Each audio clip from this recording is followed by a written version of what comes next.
इस कहानी के पिछले एपिसोड को आप हमारे चैनल पर विजिट करके सुन सकते हैं। वायु की नज़रों को नीचे झुका देखकर अविराज शरारती लहजे में बोला, बेबी गर्ल क्या हुआ? आज नंगू पुंगू नहीं देखना। ये कहते हुए वो भी बाथटब में वायु के ऊपर आकर लेट गया था।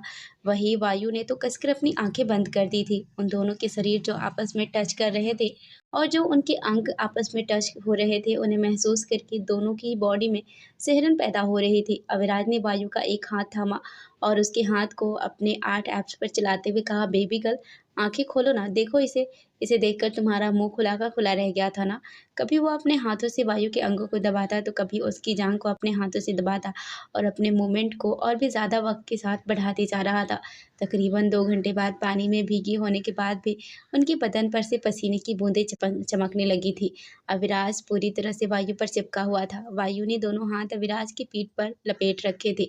अविराज ने अपना चेहरा वायु की गर्दन पर झुकाया हुआ था और उसको वहाँ पर हल्का-हल्का किस करते हुए खुद को वायु के अंदर फ़ील करवा रहा था और उसकी गर्दन उसके कानों को हल्का-हल्का अपने होठों में दबाकर चूम रहा था। वायु थकी हुई आवाज़ में बोले, ऑक्सीजन अब हम थक गए। अविराज उसके कानों पर किस करते हुए बोला, पर अभी मैं रिलैक्स नहीं हुआ बेबी गर्ल। ये कहते हुए अविराज वायु के कान को अपने होठों पर दबाकर किस करने लगा और अपने मूवमेंट को कभी स्लो करता तो कभी फास्ट। उसने पूरी तरह से वायु को अपनी बाहों में अपने अंदर छिपा रखा था। अविराज की बात सुनकर वायु, जिसकी आंखें अब नींद में बंद हो रही थी, वो कसमसाते हुए बोली, ऑक्सीजन आपने हमारी तो कमर तोड़ दी। अब क्या तब रुकोगे जब बात टब भी टूट जाएगा? रुक जाइए ना, वरना हमारे बदन हमारी कमर की तरह ये बाथ टब भी टूट जाएगा। ये कहते हुए वायु बड़ा क्यूट सा फेस बना रही थी। वो पूरी तरह से थक चुकी थी। उसके हाथ जो अविराज के पीठ पर थे वो ढीले होने लगे थे। उसकी बात सुनकर अविराज जो उसके कान को सक कर रहा था, उसकी गर्दन पर एक बाइट करते हुए बोला, बेबी गर्ल कोई बात नहीं, आज बाथटब को टूटने दो, कल हम बेड को तोड़ेंगे। ये कहते हुए अविराज ने कुछ ऐसा किया जिससे वायु की चीख निकल गई। अविराज वायु अभी भी एक दूसरे के साथ अपनी ही दुनिया में खोए हुए थे। अविराज ने उसके साथ अपनी मूवमेंट को कंटिन्यू करते हुए उसके सीने पर अपने होठों को चलाते हुए उसके स्किन को लबों के नीचे दबा के उसको हल्का-सा नीचे करके ऊपर की साइड खींच लिया था, जिससे वायु की चीख निकल गई। वो दर्द से कराहते हुए बोली, ऑक्सीजन क्या कर रहे हो? हमारी जान निकालोगे? अविराज अपने मूवमेंट को और भी ज़्यादा बढ़ाते हुए बोला, नो बेबी गर्ल, तुम्हारी जान कैसे निकाल सकता हूँ? तुम्हारी सांसें तो मेरी ऑक्सीजन से चलती है। ये कहते हुए अविराज ने वायु के होठों को एक बार और अपने होठों में भर लिया और उसको बेतहासा चूमने लगा और खुद को उसके अंदर और भी फ़ील करने लगा। वायु के हाथ अभी भी अविराज के बालों में चल रहे थे। तकरीबन 2 घंटे उनका यूं ही निकल गया। वायु से हाँफता हुआ उससे अलग हुआ और बाथ टब में ही बैठकर उसने अपना सिर थोड़ा पीछे की साइड झुका लिया और गहरी-गहरी सांस लेने लगा। वहीं वायु जो पहले ही 2 घंटे में थक चुकी थी, 2 घंटे और अविराज की बेताबी बर्दाश्त करने के बाद पूरी तरह से उसका बदन टूट चुका था। अविराज के छोड़ते ही जो आँखें उसकी बड़ी मुश्किल से खुल रही थी, उसने पूरी तरह से बंद कर ली और अपना शरीर पूरी तरह से ढीला छोड़ दिया। अविराज ने कुछ सेकंड बाद खुद की सांसों को कंट्रोल करने के बाद वायु की तरफ देखा, जो सो चुकी थी और उसके पूरे बदन पर उसके ऑक्सीजन के दिए हुए निशान थे। उन निशानों को देखते हुए अविराज के होठों पर एक हल्की-सी सुकून भरी मुस्कान आ गई। उसने वायु के पैरों को हल्का-हल्का अपने हाथों से सहलाने लगा। वायु के पैरों पर भी अविराज के दिए हुए निशान थे। अविराज के छूते ही वायु को उन निशानों में हल्का-हल्का दर्द हो रहा था। वो नींद में ही कसमसाने लगी। ये देखकर अविराज बाथटब से बाहर निकला। उसने वायु को गोद में उठाया और शावर का हल्का-सा गुनगुना पानी ऑन करके वायु को पूरी तरह से बाहों में समेट कर खड़ा हो गया। वायु तो पूरी तरह से अविराज पर झुकी हुई थी, उसकी आंखें बंद थी।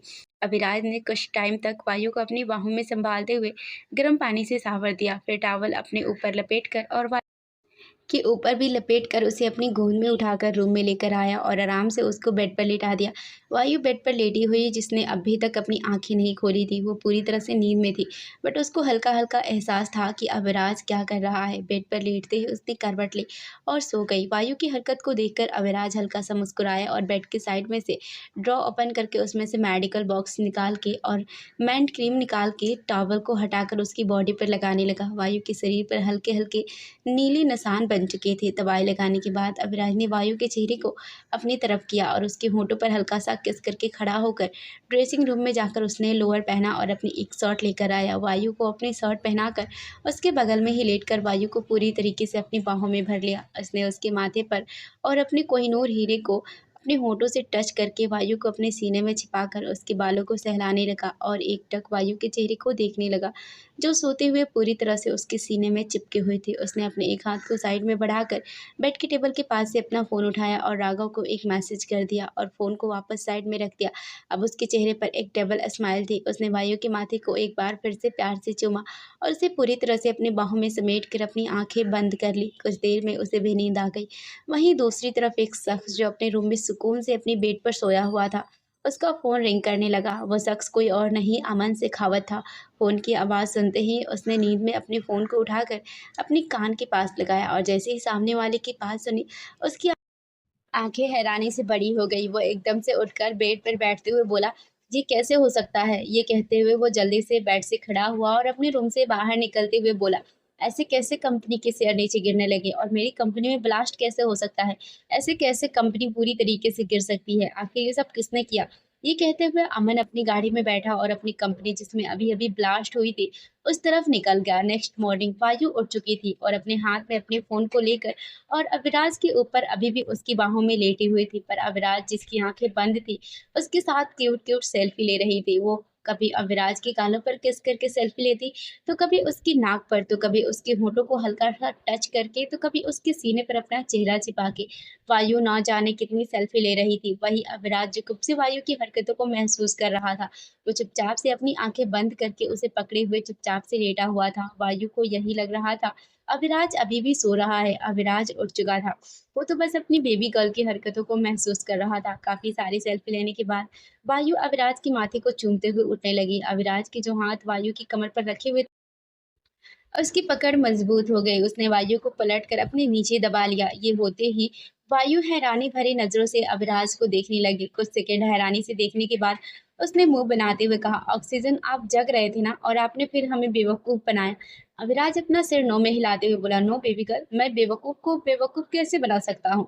ये कहते हुए वो वायु की गर्दन पर झुककर उसे किस करने लगा। वहीं अविराज की बात सुनकर, खुद के लिए बेवकूफ़ सुनकर वायु का मुंह बन गया। उसने अविराज के होठों को अपनी गर्दन पर महसूस किया तो उसके रोंगटे भी खड़े हो गए। उसने जल्दी से कहा, "ऑक्सीजन उठिए, हमें वॉशरूम जाना है।" वो बोलते हुए जिस फ़ोन से जो सेल्फी खींच रही थी उसका फ़ोन उसके हाथ में था और वो रिंग करने लगा। फ़ोन की आवाज़ सुनते ही वायु ने अपना चेहरा घुमाकर अपने फ़ोन को आगे करते हुए देखा। उस पर मम्मी जी लिख रहा था। अविराज तो अभी भी उसकी गर्दन पर झुका हुआ था, उसे किस कर रहा था। वो किसमिसाते हुए बोली, "ऑक्सीजन, मम्मी जी का फ़ोन आ रहा है, हमें कॉल रिसीव करने दीजिए।" कहते हुए उसने अविराज को अपने ऊपर से साइड में कर दिया और जल्दी से फ़ोन रिसीव कर लिया। उसने रिसीव किया था कि उसके मुँह से एक चीख निकल गई। अविराज ने पीछे से उसकी गर्दन पर बाइट कर दिया था। वायु ने करवट ले ली थी। फ़ोन उठाते समय उसकी पीठ अविराज की तरफ थी, जहाँ से अविराज ने उसकी गर्दन पर लव बाइट कर लिया था। वायु के चिल्लाने की आवाज़ सुनकर कॉल पर जो सुनीता जी थी, वो जल्दी से बोली, "क्या हुआ वायु बेटा? तुम ऐसे क्यों चिल्लाई?" वायु जो अपनी गर्दन को हल्का-सा घुमा के अविराज की तरफ घूर कर देख रही थी, जो उसकी गर्दन पर और उसकी शर्ट के नीचे करके कंधे पर किस कर रहा था। उसको देखते हुए बोली, "कुछ नहीं मम्मी जी, एक कॉकरोच पता नहीं कहाँ से हमारी गर्दन पर आकर गिरा, जिससे डर के मारे हमारी चीख निकल गई।" ये कहते हुए वायु टेढ़ी नज़रों से अविराज को ही देख रही थी, जो उसके कंधे को चूम रहा था। उसकी बात सुनकर अविराज नज़र उठाकर उसकी तरफ देखते हुए हल्का-सा उसको अपनी तरफ घुमाते हुए उसकी शर्ट के ऊपर के 2 बटन को खोलकर वहाँ पर उसने अपने होंठ रख दिए। वहीं वायु तो जो पहले खुद को बड़ी मुश्किल से सँभाल रही थी, उसकी सिसकियाँ निकल गई। उसने अपनी आँखें बंद कर ली। वो भूल गई कि फ़ोन पर दूसरी तरफ से सुनीता जी अभी भी उससे बात कर रही है। उसकी ऐसी आवाज़ सुनकर सुनीता जी जल्दी से बोली, "वायु, क्या हो गया? तुम ऐसी आवाज़ें क्यों निकाल रही हो? क्या तुम्हें दर्द हो रहा है? क्या कॉकरोच ने काट लिया है?" उनकी आवाज़ सुनकर अविराज ने वायु की ओर देखा, जिसका फ़ोन अभी भी उसके कान पर था और उसका एक हाथ अविराज के बालों पर चल रहा था। उनकी बात सुनते ही उसने अपने निचले होठों को अपने दाँतों के नीचे दबा दिया और अविराज के बालों को कसकर अपनी मुट्ठी में भींच दिया। अविराज ने उसके हाथों को अपने एक हाथ में लेकर और उसकी कॉलर बोन पर चूमने लगा, जिससे वायु खुद को कंट्रोल करते हुए जल्दी से बोली, "हाँ मम्मी जी, वो शायद हल्का सा काट लिया। अब बताइए ना, आपने फ़ोन क्यों किया? जल्दी बताइए ना, हमें हमें दवाई लगानी है।" ये कहते हुए उसकी फिर से एक चीख निकल गई। अविराज ने शॉर्ट को और नीचे करके उसकी कॉलर बोन से भी नीचे अपने होठों को चलाने लगा। वायु की फिर से चीख सुनकर सुनीता जी जल्दी से कहती है, "वायु बेटा, तुम एक काम करो, तुम दवाई लगा लो, शायद जलन हो रही होगी।" मैंने तुम्हें इसलिए फ़ोन किया था कि आज तुम घर पर आ जाना। उनकी बात सुनकर वायु बड़ी मुश्किल से अटक-अटक के बोली, हाँ, हाँ मम्मी जी, हम आ जाएँगे। ये कहते हुए उसने जल्दी से फ़ोन डिस्कनेक्ट कर दिया और फ़ोन को बेड के साइड में ही फेंक कर अविराज की तरफ देखने लगी, जो उसके फ़ोन को कट करते ही उसके ऊपर से उठकर खड़ा हो गया था। वायु तो उसकी तरफ देखती ही रह गई। वो हैरानी से बोली, ये क्या था ऑक्सीजन? आपने हमें समझ क्या रखा है? अविराज स्टाइल में बोला, तुम मेरी बीवी हो बेबी गर्ल, जो मेरे ऑक्सीजन को अपने अंदर तक संभाल के रखती है।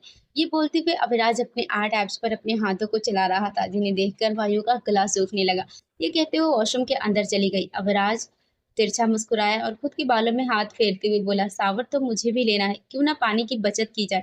ये कहते हुए वो भी जल्दी से वॉशरूम की तरफ आ गया। वायु जो गेट को लॉक करने वाली थी, अविराज ने एक झटके में उसको पूरा खोल दिया और वायु की कमर पर हाथ रखकर उसको पीछे की साइड लेकर जाकर शावर ऑन कर दिया। ये सब इतनी जल्दी हुआ कि वायु तो कुछ समझ नहीं पाई।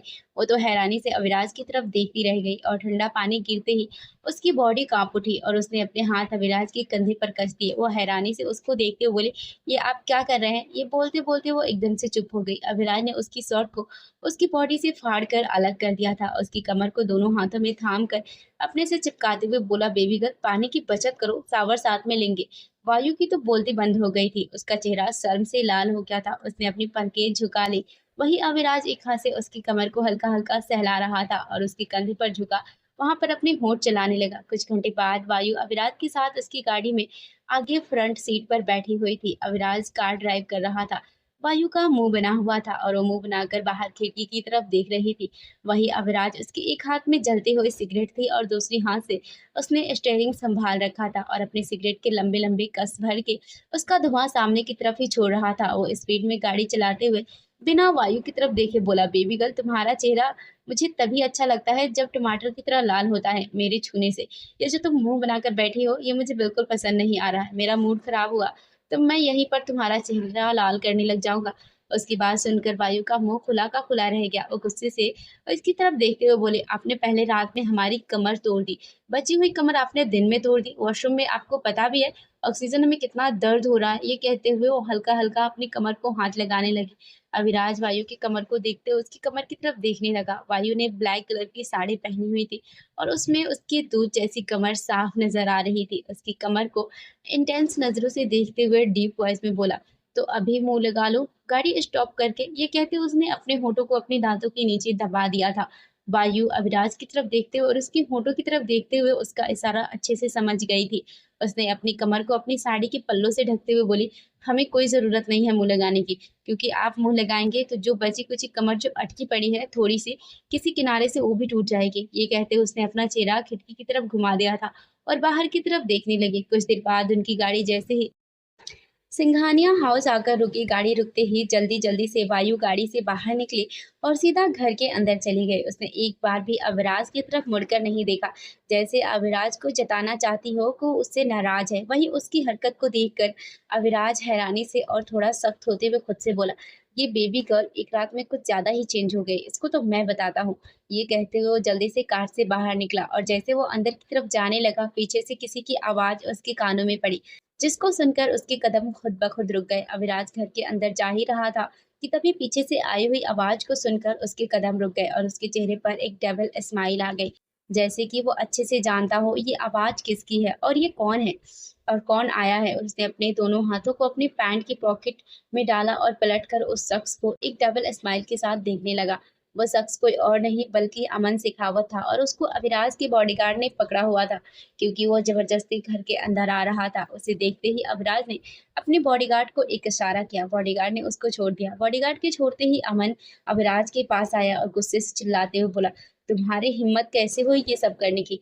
तुमने मेरी कंपनी में ब्लास्ट करवा दिया और तो और तुमने मेरी कंपनी के सारे शेयर्स को नीचे गिरवा दिया। तुम्हारी हिम्मत कैसे हुई ये सब करने की? ये कहते हुए जैसे ही वो अविराज के कॉलर को पकड़ने लगा, अविराज ने झटके से अपने हाथों को अपनी पैंट के पॉकेट में से निकालकर उसके हाथों को पकड़ते हुए और गुस्से से देखते हुए कहा, गलती मत कर देना, वरना जो थोड़ा बहुत बचा कुचा है वो तो तुम्हारे हाथों से जाएगा ही, साथ में तुम भी ऊपर जाओगे।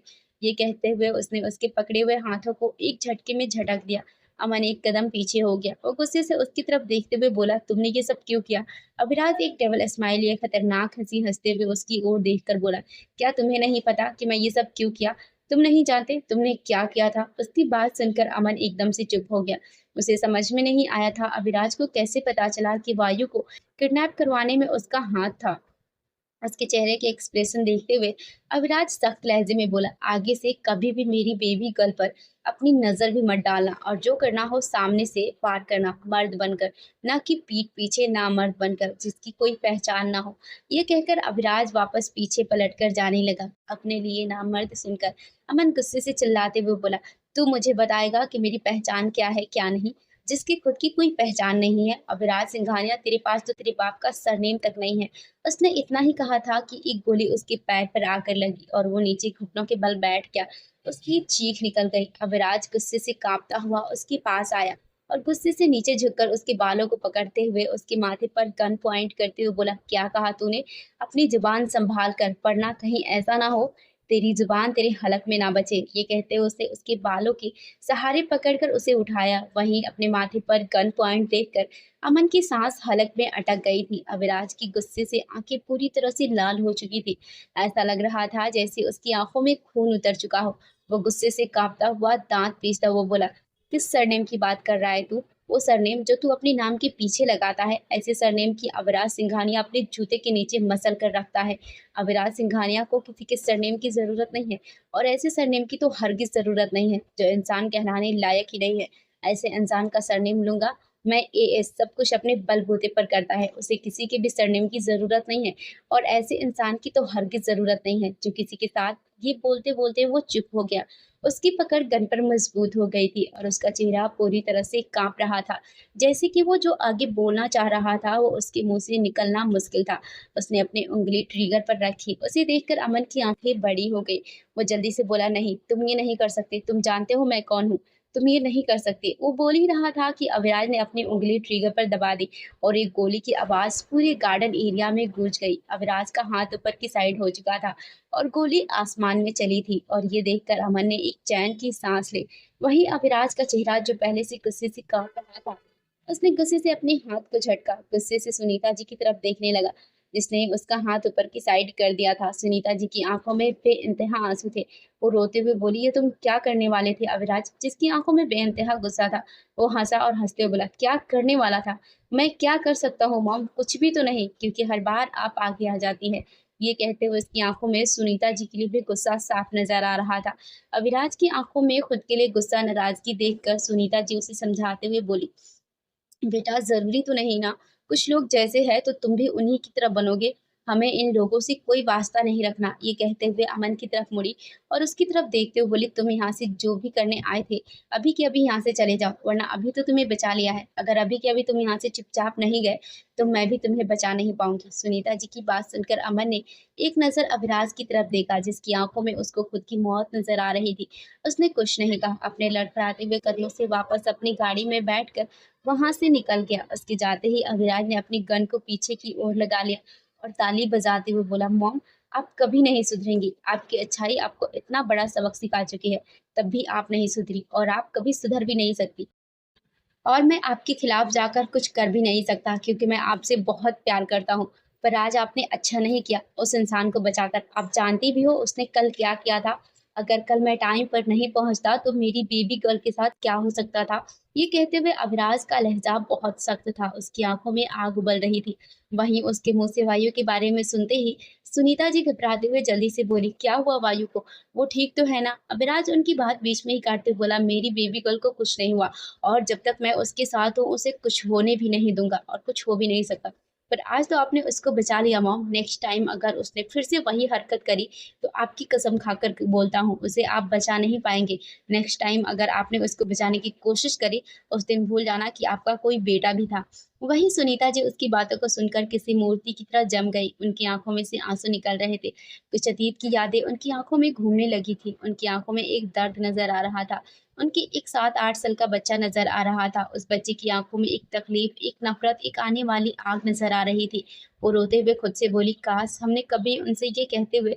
वो चुप हो गई। उन्होंने अपने आंसू साफ किए। जैसे ही वो गेट की तरफ अंदर जाने के लिए पलटी, जो आंसुओं को साफ की थी वो फिर से उनके गालों पर आ गए। बस वो अपनी आंखों में तकलीफ लिए, आंसू लिए सामने की तरफ खामोशी से देखती रह गई। वहीं उनके सामने वायु खड़ी थी जिसकी आंखों में आंसू थे। वो भी बस रोते हुए सुनीता जी की तरफ देख रही थी। कुछ देर बाद वायु सुनीता जी को रूम में उनका हाथ अपने हाथों में पकड़े हुए सोफे पर बैठी हुई थी। सुनीता जी की आंखों में से आंसू बरस रहे थे। वायु अपने दूसरे हाथ से उनके आंसू साफ करते हुए रोते हुए बोली, मम्मी जी प्लीज आप चुप हो जाइए, आप रो क्यों रही है? और बाहर वो सब क्या हो रहा था? वो आदमी क्या कह रहा था? ऑक्सीजन वो इतना गुस्से में क्यों गए? और ऑक्सीजन उसको ये क्यों कह रहे थे? कल जो हमारे साथ हुआ उसके पीछे उनका मतलब क्या था? ये सुनते ही सुनीता जी को ध्यान आया कि अविराज ने उसको भी बताया था। उन्हें जब इस बात का ध्यान आया तो वायु की गाल पर हाथ रखते हुए बोली, बेटा तुम ठीक तो हो ना? कल तुम्हारे साथ कुछ हुआ तो नहीं? ये सुनकर वायु उनके हाथ को और टाइटली पकड़ते हुए बोली, नहीं मम्मी जी हम ठीक है। हमारे ऑक्सीजन है ना, उन्होंने हमें कुछ नहीं होने दिया। वो वक्त पर आ गए थे, पर अगर वो वक्त पर नहीं आते तो पता नहीं क्या हो जाता। सुनीता जी जल्दी से बोली, बेटा ऐसे मत बोलो। अगर तुम्हें कुछ हो जाता तो हम खुद को कभी माफ नहीं कर पाते। पहले ही हम अपने बेटे की जिंदगी को बर्बाद करके बैठे हैं। अगर तुम्हें कुछ हो जाता तो हम जी नहीं पाते। ये सुनकर वायु हैरानी से उनकी तरफ देखने लगी। सुनीता जी ने अपना सिर हाँ में हिला दिया। फिर उन्होंने कुछ ऐसा बोला जिसे सुनकर वायु ने अचानक से उनका हाथ छोड़ दिया और हैरानी से उनकी तरफ देखने लगी। वायु हैरानी से उनकी तरफ देखते हुए बोली, मम्मी जी आप क्या कह रही हैं? हमें कुछ समझ में नहीं आ रहा है। सुनीता जी अपने आंसुओं को पोंछते हुए बोली, हम तुम्हें आज सब कुछ बताते हैं। हमें किसी ने धोखा दिया था। उस धोखे से हम पूरी तरह से टूट चुके थे। हमारे अविराज ने तो हमें संभाल लिया था, पर उस धोखे की वजह से उसने अपनी जिंदगी में ऐसी कड़वाहट भरी कि वो नफरत में बदल गई। रिश्ते नाते से, प्यार मोहब्बत से, इश्क से उसे नफरत हो गई। वायु उन बात बहुत ध्यान से सुन रही थी। उसकी आंखों में आंसू थे। सुनीता जी अपने आंखों में आंसू लिए आगे बोली, हमने कॉलेज टाइम पर किसी से पागलों की तरह इश्क किया था और उसने भी हमें बदले में यही दिखाया कि उसे भी हमसे इश्क है। पर हमें नहीं पता था वो एक धोखा है। उसका नाम किशोर शेखावत था। उसके लिए अपने पूरे परिवार को छोड़ दिया था। परिवार को क्या, हमने तो उसके लिए खुद को छोड़ दिया था। और संसार ने धोखा देकर हमसे नकली शादी करी थी जिसे हम सच समझ रहे थे। हम अपने घर की इकलौती बेटी थी। आधी जायदाद हमारे नाम पर थी। हम जाने माने अमीरों में से आते थे। उस टाइम उसने सिर्फ हमसे सब कुछ लेने के लिए हमसे नकली शादी की थी और उन्होंने धोखे से हमारी प्रॉपर्टी पर हमसे साइन करवा लिए थे और हम प्यार में इतने अंधे हो गए थे। हमें पता ही नहीं चला। जब अविराज 8 साल का था तब एक दिन वो अपनी बीवी के साथ सिखाउत मेंशन में आए। उस दिन करवा चौथ की रात थी। हम उनका इंतज़ार कर रहे थे, पर हमारा इंतज़ार इतना भयानक था, जिसे हम सच मानकर जी रहे थे, वो सब झूठ निकला। ये कहते हुए उनकी आँखों में से आँसू आ गए थे। वायु उनकी तकलीफ़ और अविराज क्यों इन सब चीज़ों में यकीन नहीं करता। अब उसे सब समझ में आ रहा था। सुनीता जी खुद को सँभालते हुए आगे कहती है, हम उनका इंतज़ार कर रहे थे, तभी वो अपने साथ एक औरत और एक बच्चे को साथ में लेकर आए। वो बच्चा तकरीबन 3-4 साल का था। हमने जब उनसे पूछा ये कौन है, तो उन्होंने बताया वो उनकी बीवी और उनका बच्चा। ये सुनकर तो हमारी पूरी दुनिया उजड़ गई थी। वही अवराज भी हमारे साथ खड़ा होकर हमारा बच्चा सब कुछ अपनी आँखों से देख रहा था। ये सुनने के बाद कि वो औरत और बच्चा उनका है, हमने उनसे सवाल किया था। उन्होंने बताया कि शादी के जिन पेपर्स पर हमने साइन किए थे, वो तो नकली पेपर थे। उन्होंने हमसे कभी शादी नहीं की थी। वो तो बस इतने साल तक हमारे साथ इसीलिए थे कि कब हम अपनी सारी जायदाद उनके नाम कर दें। उनका इतना घिनौना सच जानने के बाद भी हमने उनके पैरों पर गिरकर अपने प्यार की भीख माँगी थी। पर उस इंसान ने तो हमें भीख तक नहीं दी। हम उनके आगे बहुत गिड़गिड़ाए थे। हम तो पूरी ज़िंदगी उनके साथ, उनकी बीवी के साथ भी रहने के लिए तैयार हो गए थे। पर उस इंसान ने हमें और हमारे बेटे को धक्के मार के घर से बाहर निकाल दिया था। उसने हमें क्या, हमारे बेटे तक को, जो उसी का खून था, उसको तक नहीं अपनाया था। हमारी तो ज़िंदगी खराब हो गई थी, साथ ही हमारे बेटे की भी हुई थी। हम तो पूरी तरीके से टूट चुके थे, अपनी सुध-बुध खो चुके थे। हम अपना सब कुछ खोकर बुरी तरह से बिखर चुके थे। वही हमारे साथ 8 साल का बच्चा ये सब देखकर बड़ा हो चुका था। उसकी मासूमियत उस दिन से उसके चेहरे से, उसकी आँखों से गायब हो गई थी। उस दिन हमारे बच्चे ने एक शब्द नहीं बोला था। अपनी आँखों में गुस्सा लिए सब कुछ चुपचाप से देख रहा था। उसी दिन हमारा 7-8 साल का बच्चा कब बड़ा हो गया पता ही नहीं चला। हमने तो अपनी ज़िंदगी में धोखा खाकर अपना सब कुछ भूल गए थे। यहाँ तक कि अपने बच्चे को भी भूल गए थे। पर हमारे अविराज ने हमें सँभाला था। जिस उम्र में हमारे बच्चे को खेल-कूद करने चाहिए थे, हमें अपने बच्चे को प्यार देना चाहिए था, उस उम्र में हमारे बच्चे ने हमें सँभाला था। ये कहानी आपको कैसी लग रही है कमेंट करके ज़रूर बताएं और हमारे चैनल को सब्सक्राइब करके बेल आइकन को हिट ज़रूर करें। Thanks for watching.